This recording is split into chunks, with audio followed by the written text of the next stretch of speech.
What's up, it's your boy Ing Vendetta with another video. This is a redo, so there's some video on the channel that are going to be a redo. That means I already did the video but I didn't like it. But for transparency, for the sake of being completely honest, I'll leave the first part and I'll call this Remembering Part 2. This is Remember Mac Miller. I did a song on Juice World, and I realized that I talk a lot more about Juice World, and he didn't impact me nearly as much as Mac Miller did. So we'll redo it, and I'll try to go more into details. I think that it's depending on the feeling of the day, you're able to make a good video or not. I was at work when I did that video, so maybe I wasn't able to convey into a word how I was feeling, you know. So it's gonna be a redo. If you already watched the first part, there's gonna be things that you're gonna be over hearing once again. If you didn't, welcome in, welcome in, welcome in. My name is Ing Vendetta. I started a lot, not really, but still.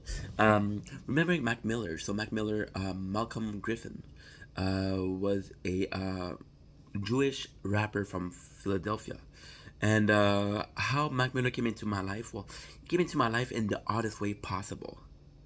I was at my mom's house, and I was playing. I don't even remember what I was playing, but I was listening to music in the background, and it was a special. One of the first and the last I watched of MTV. It was the top 100 track of this year, right?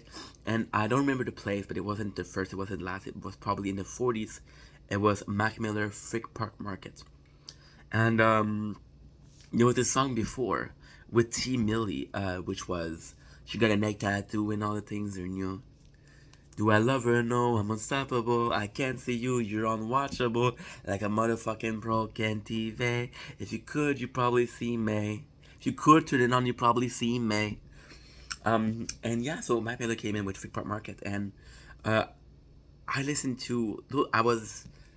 It's tough to say. So back in those days, it's crazy how music is something that impacts us, and it's something that's easy to remember. I don't remember half the shit I watch. However, I remember every single song, right? And at that time, I was listening to rap music, but cover into metal. So, for example, I was a big fan of Kesha. Yeah, big fan of Kesha. And I would listen to it as metal. I would listen to a lot of song in metal, but it wasn't as popular, right? So, when Mac Miller came, it was newish rap, and my kind of my not I don't want to be generalizing, but I think rap. Okay, so this is gonna be me very honest. So if it's controversial, if it's something that's hurting people, sorry. Okay, I'm sorry, but this is me being me. A lot of the rap I was listening to was talking about drugs, bitches, violence, and those were not things that we would relate to, right? Uh, I was like a I had sex one time back then. One time. Never kissed a girl, which is weird because I had sex before I kissed a girl. Very, very weird.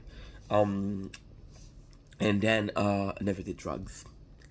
Never had violence, so it wasn't something I was relating to. And the song that was popular for rap when I fell out of love with rap. The song that was very popular was talking about racism. It was like the George Floyd era, right? So it was racism, and I have never experienced racism.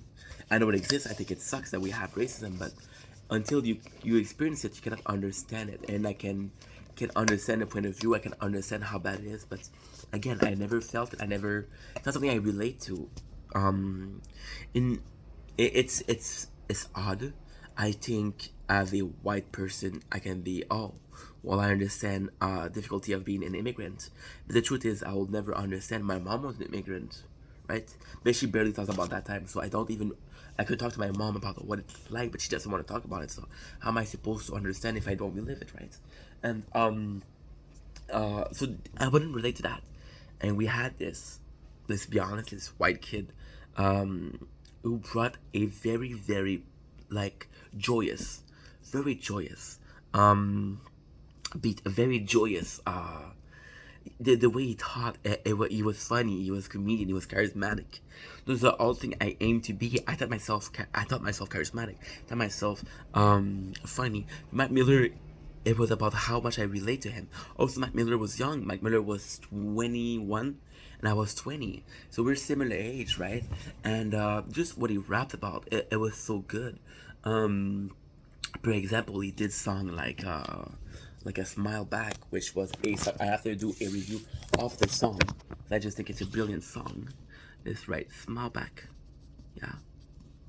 But basically, the first song I heard from him was Free Part Market. Then I fell in love with Donald Trump. I'm on Donald Trump shit. We gonna take over the world. Oh man, what a good song. It was Cooler Than Frozen Pizza. It was Nike's on My Feet. Mac Miller, what I liked about the Mac Miller was I was obsessed with Mac. Let's be completely fucking honest. Completely transparent. I was obsessed with Mac Miller. I was obsessed. I would listen to him. Back then, I used to go to cooking classes, and the school was far, bro. It was 2 hours to go and 2 hours to come back. So it was 4 hours. I had a shitty iPod. Not an iPod Touch, no. A iPod Nano. And Mac Miller was the main artist. And it was maybe he was 21, but he has released 100 songs. Most of these songs I fuck with. Even Oy Vey, holy cow, oh my god, wow. Oy Vey, holy cow, oh my god, what? One day I'ma be so. I'ma buy my mom's a house, spend my living room. There's so many songs. And Mac Miller, I think he was super talented, but it was how it was catchy. And Mac Miller was being himself. I feel like I fell in love with Eminem because he was so himself. He was weird. He wasn't afraid to be weird, to be funny. And Mac Miller wasn't afraid to be emotion. You can look at song like Best Day Ever, which is fucking joyous. And if you look at the Best Day Ever track list, you got Best Day Ever, and then right after you got Missed Calls. It's about a guy who's changing and he's losing the girl because she keeps on calling him and he's missing the calls, and he's far away, but when he wants to be there, and he understands that he's too late, that he fucked up. Say, baby, I got missed calls and emails, about the details. So just go. I'll be fine on my own. Superficial asshole. Oh, bruh, Mac Miller. I miss him. I do miss Mac Miller, right? And Of the Soul was another great song. Mac was so talented, and it was prolific. I think weirdly enough, the more song you have, the better it is. And I understand that is this constant quest for quality over quantity. But when you talk about a song and you're trying to express a feeling, a lot of video I'm gonna make are not gonna be relatable to a lot of people because they're part of my life, right? But if I talk about Mac Miller and people they're a fan of Mac Miller, then maybe they're being able to relate to that, right? So by taking out a lot of song, it was relatable on every single aspect. He was talking about he took a little break and then he came back with um Macadelic. Macadelic was it's funny. I was obsessed with Mac Miller old stuff. I was obsessed. Like I said. Then after a couple months, Macadelic came out. And Macadelic changed my perception. It changed my fucking view because we had this kid. Mac Miller was acting like a kid. I'm sorry. I'm not meaning this in a negative fashion. I'm talking about he was very optimistic, very like naive in a good way. And Tough from a Balcony was his dark persona. He was going through depression. And you had Tough from a Balcony. You had Macadelic. You had I Am Not Real, right? And then I was like, holy shit. Like this is a different guy, and I still enjoy immensely. I thought one of his best songs was Complex over Suplex, and it was about how his father doesn't recognize him, and he's trying to tell him that I'm still me, it's still me. But his father doesn't acknowledge that it's him. He's like, who is this guy in front of me? And it's tough for a kid. And then before he passed away, I kind of gave up on Mac Miller because I've been listening to it. I started listening to him from the Blue Side Park EP up until the Macadelic. He did an album called no, he did an album called Watching Movie with the Sound Off that I fucking love. Watching Movie with the Sound Off was definitely my favorite album. Then he came up with Faces that I didn't like. I didn't like Faces. I didn't like Faces at all. That's not Mac Miller, so I gave up on Faces. I gave up. But Macadelic was this dark guy. He was in depression. You could see he was suffering. It was about how smart he was. And then you had movie watching a movie with the sounds off, which was fantastic because it was the old Mac Miller, the funny Mac Miller, but he grew up, and he was able to talk about what he was going through, able to talk about life, and it was just so good because yeah, I do remember the guy, but now I'm seeing that he's back to being himself, his own self, and he's able to grow. And it's a fun fact because I grew up with Mac Miller. We were similar age, so I grew up the emotion I was feeling.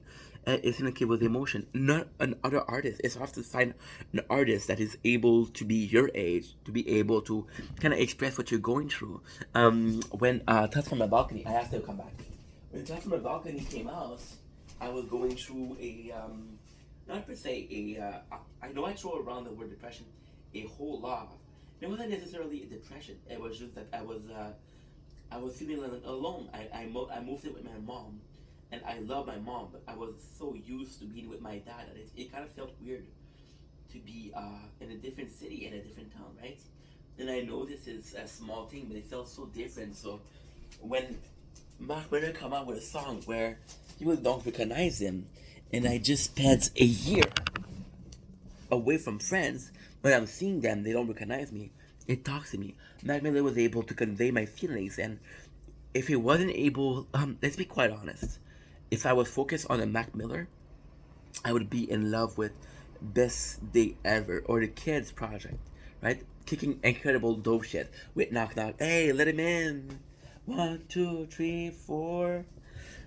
Right? And I would be fine with that. But since I was going through shit, then I was able to be more open minded towards Macadelic, and Macadelic was my perception. And again, watching movie with the sound of it was back to this very weird where I'm still funny, I'm still optimistic, but I understand I cannot be naive. I understand that the world's a bitch and I have to be surviving in it. Right? And yes, some amazing songs. So yes, that was Mac Miller. That was my experience with Mac Miller. And I know this is a redo, but I just feel like I could be more. It's weird because when I'm recording those videos, I'm alone, so I can truly be myself. Right? When I'm at work, I cannot go into feelings. Nobody's gonna give a shit about how I felt while listening to Macadelic, and I'm realizing that I'm asking you to give a shit even though you don't know me, and people that know me don't give a shit. But maybe you were able to understand what I was going through because you've somehow been there yourself. And I think this is fantastic because this is a shared experience. And at the end of the day, it's not about the shared experiences. It's about what we go through. It's not about what you go through. It's about the shared experiences. Because if people can relate to what you have to say, they'll be more inclined to listen to it. With me and Macadelic, if I wasn't in the state of mind I wasn't, I wouldn't be able to be open minded. It was relatable, and that's why I gave a chance. And yeah, sometimes that's all you need is to give a chance. Love you guys. Peace.